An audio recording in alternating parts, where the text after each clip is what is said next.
ہجرت کے ایام تھے، ایمرجنسی کے دن تھے اور سفر ہو رہا تھا اور پیچھے کافر لگے ہوئے تھے، تو اتنی ایمرجنسی جو ہوتی ہے اس میں آداب نہیں یاد رہتے کہ آپ ہجرت کر رہے ہیں اور رات کے اندھیرے میں نکل رہے ہیں اور کفار و مشرکین آپ کے تعاقب میں ہیں۔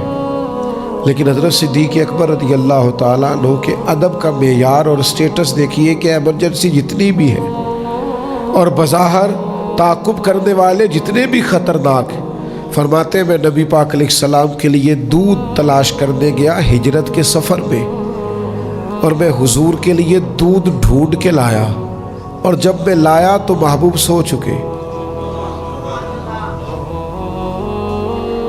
فرماتے میرے ادب نے اجازت نہیں دی کہ میں اپنے نبی کو جگاؤں، یہ مجھے اجازت نہیں ملی۔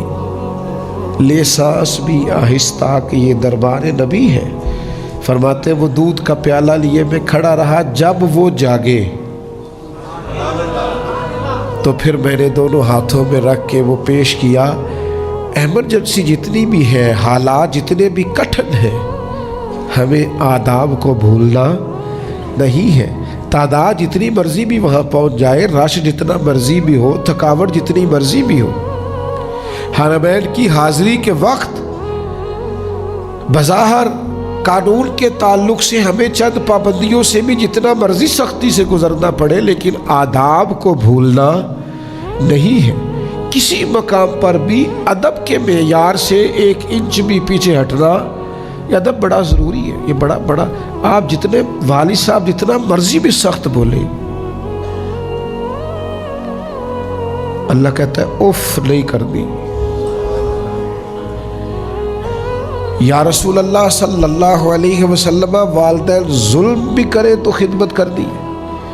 تو پوچھنے والے نے 1 دفعہ پوچھا، حضور نے 3 دفعہ فرمایا اگرچہ ظلم بھی کرے، اگرچہ ظلم بھی کرے، اگرچہ ظلم بھی کرے، تم نے بہرحال ان کی فرما بردار۔ جو ادب والی جگہ ہے وہاں ادب ہی ہوگا، دوسرا کچھ ہو سکتا نہیں ہے۔ اپنے مزاج سے ادب کو کبھی نہ نکلنے دیں، اور جب بے ادبوں سے بھی ملے نا تو پھر بھی آپ تو ادب والے ہیں، آپ کا سٹیٹس وہ نہیں ہونا چاہیے جو اس بندے کا ہے، آپ کا معیار تھوڑا بلند ہونا چاہیے، آپ کا رویہ تھوڑا ٹھیک ہونا چاہیے۔ مجھے کھا گئی اس شخص کی بات جسے بڑے طنزیہ طور پر کسی نے بیت اللہ کے سامنے کہا اب توبہ کر لے۔